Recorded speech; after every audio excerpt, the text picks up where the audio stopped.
আসসালামু আলাইকুম everyone, welcome to my another new video. আজকে আমি তোমাদের সঙ্গে শেয়ার করব একটি মজার রেসিপি। আর এটা একবার খেলেই বারবার খেতে মন চাইবে। আর তা হলো খেসারির ডাউলের বড়া। প্রথমেই আমি ডাউলটা বেটে নিয়েছি। দেন এখানে আমি পরিমাণ মতো মরিচ অ্যাড করে দিলাম। অ্যান্ড অনেকগুলো পেঁয়াজ কুচিও দিয়ে দিলাম। স্বাদ অনুযায়ী লবণ অ্যাড করলাম। সামান্য পরিমাণ হলুদ গুঁড়ো দিয়ে দিলাম। এইবার সব উপকরণগুলো ভালো করে চটকিয়ে নিতে হবে। দেন এইবার ডাউলটাও ভালো করে মাখিয়ে নিচ্ছি। এই তো আমার ডাউলটা মাখানো কমপ্লিট। এখন এটা শুধু ভাজার অপেক্ষা।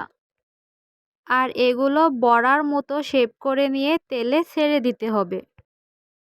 এই তো এক এক করে আমি এগুলোকে ছেড়ে দিচ্ছি।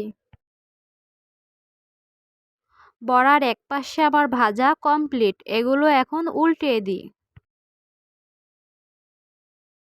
এই তো ডালের বড়াটা ভাজা প্রায় শেষের দিকেই। এগুলোকে এক এক করে তেলটা সেকে আমি তুলে নিলাম।